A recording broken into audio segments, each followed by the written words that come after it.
Since the early 19th century, hundreds of thousands of immigrants from Poland set sail chasing dreams of a better life, free from poverty and war, sometimes simply out of curiosity about the world. For the next 200 years, the wave of migration never ceased. Emigration is a part of our DNA. You'll find Poles on every continent. Some of them found success, others faced struggle. But wherever we went, we brought more than just suitcases. We got heart, resilience, hard work, and a deep drive to contribute to society.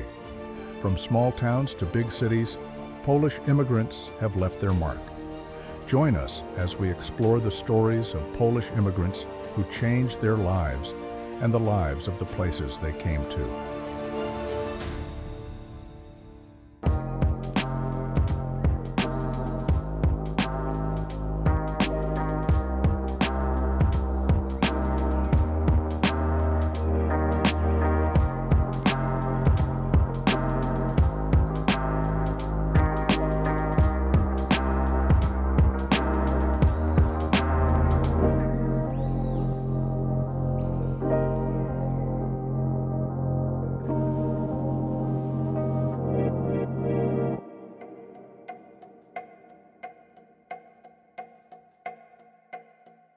I'm Eric Opiela, and am I Polish? Am I Silesian? Am I descended from the people who founded the oldest Polish settlement in North America? That's what makes me Polish, right? A lot of people think that, well, if you've been here so many generations, 5 generations, are you still have that Polish identity?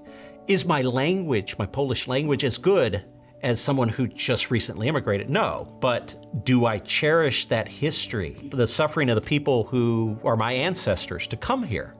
Absolutely. That's what makes me who I am, right? The values that we had growing up in rural South Texas, in an agriculture, farming and ranching community where people lived off the land, taking the same skills that they had back in the old world. Poland didn't exist in 1854 when my great-great-grandfather and grandmother came here, right?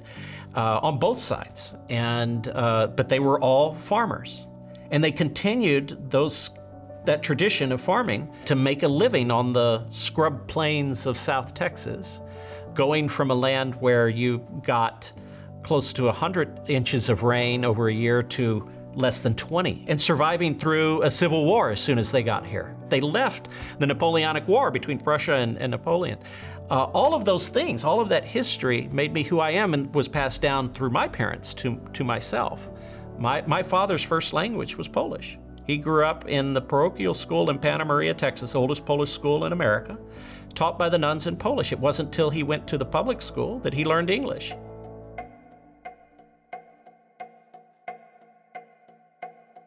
There's a story to that. In the early 1990s, when I was in high school, my father had always ranched, always had cattle, but also farmed winter wheat.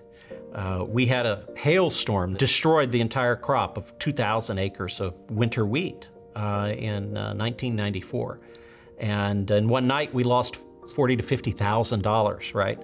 And decided at that point, cattle can move, crops can't, and so moved directly to ranching. I always grew up in ranching. We still have the land, we still have cattle, maybe not to the extent that my father had when he was alive. He passed away in 2017. But I also went to college. He graduated from elementary school, right? I went to college and graduated from law school and have been practicing legislative and campaign law for the last 20 plus years. I still very much value the land that we have and still, weekly work the ranch. And so it's important that we pass that on and not do what happens to many families over the generations where they divide up the property. Both my sister and I have been very firm that we're gonna pass that land on to our children and provide that opportunity for them to have that rural experience, even if they didn't grow up in it. And so I very much have taken the lessons that I learned growing up in a small town of 2,000 people in a county that is the size of Rhode Island, and taken that policy opinions and political knowledge that I gained as a child in an agricultural family. Here, I was a part of the Texas Agricultural Lifetime Leadership Program at Texas A&M after I graduated from the University of Texas, their rival, and became a leader in agriculture. I ran for Texas Agriculture Commissioner in 2014. I lost. This happens. Just a small percentage of the vote would have gotten me to that point, but nevertheless, still today, I'm a member of the Texas Agricultural Council. I'm president of South Texans Property Rights Association, which is a landowner group of about 600,000 acres worth of privately owned land in South Texas. I serve as president of that group. Our focus is on private property rights and making sure that private land ownership remains that open space that we have. We have a fight right now in Texas. As more people come to Texas, we have an urbanization that occurs.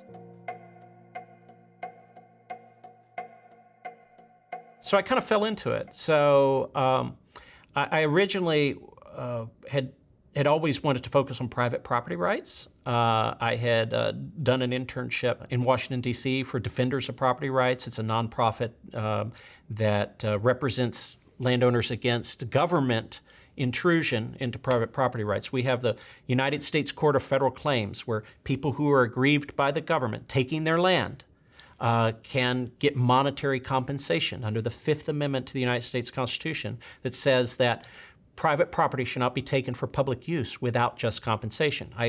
Right out of law school, I worked at the United States Court of Federal Claims that decides those cases. I graduated a semester early from law school and had the ability to work over here at the legislature, the first session that Republicans took over. Texas was a Democratic state for the first, 125 years of existence. People think from today's perspective that there's no Democrat, the two major political parties, the Republican and Democrat. There's no Democrat in statewide office and hasn't been for 30 years. But it wasn't until 2003 that Republicans took over the Texas House of Representatives, which was the last branch of government that was still controlled by the Democrats. I had the opportunity to then work at the Texas legislature due to the filibuster of the judge that I worked for at the U.S. Court of Federal Claims. And so that really got me into public service. I was asked to run the state Republican Party here in Texas. We're the largest Republican Party in the United States by numbers. We have the largest convention. And I did that for 2 years. And then I was counsel for the Speaker of the House here in Texas, served on the State Republican Executive Committee, and then was counsel, attorney for the State Republican Party for 7 years. And today, I represent numerous elected officials, county party organizations, and even federal candidates and campaigns and political committees. Campaigns are about three things. It's about the person. You have to have a good candidate. You have to have the financial resources to make that happen. And then the actual work has to go into it. You have to have that support. It's having run a statewide campaign, having been away from my family for almost a year's worth of campaigning for that. I know the sacrifice that people make, time away from your families. Texas is a big state. We say Texas is bigger than France geographically, so it's very difficult to make it across the state. And so you got to pound the flesh is what the term is used. You have to go eat the chicken dinners at 7 o'clock at night and drive back 8 to 10 hours back home, get up, do it again the next morning. It's a sacrifice, and I think it's made doubly so by the political environment that we're in today. As we've moved to an internet-based media cycle, I think the civility that we once had in politics makes it difficult for families to survive when people are attacking people personally, when people hide behind a computer in many cases, and have a disconnect between reality, the truth, and what they're saying online.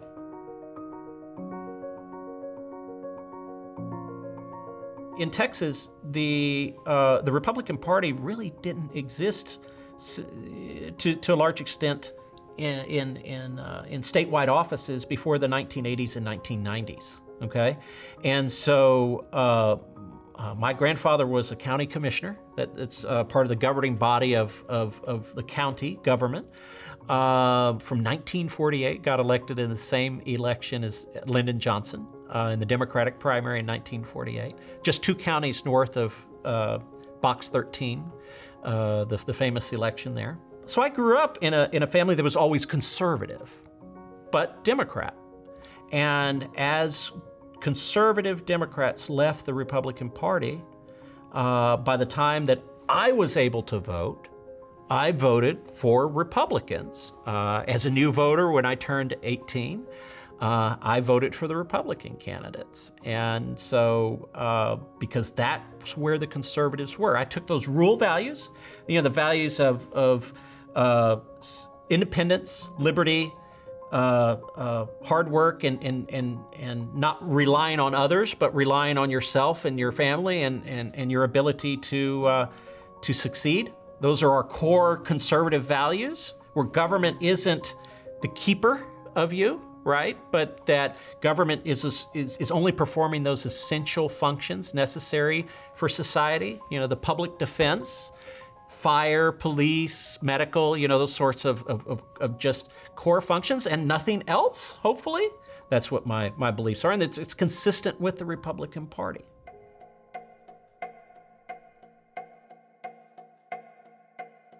Texas is unique among the American states. It has that independent culture that's bred by its status as a nation, right? Texas declared its independence from Mexico.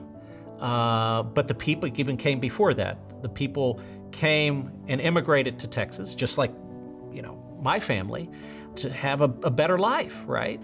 And they take that independent, do-it-yourself spirit that developed through the history of the 1800s in a way that, one, has pride that I don't see in other states. You'll see people with Texas flags in their offices in a way that you don't see that in other states. That pride is real important, but that pride is bred by the governmental system that we set up here in the 1800s that very much relies on this rugged individualism because of the rural nature of the state.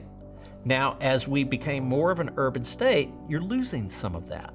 But hopefully there's enough of that still left that continues to allow Texas to be unique among the states. And I'm a Texan because of, just like I said at the very beginning, the history and my ancestors built who I am, not just genetically, but the stories that have been passed down, just the life experiences that they had, making it for themselves without anyone else's help, maybe friends and family, but you just don't have that in other parts of the United States, and I think that's what makes Texas unique and what makes me Texan.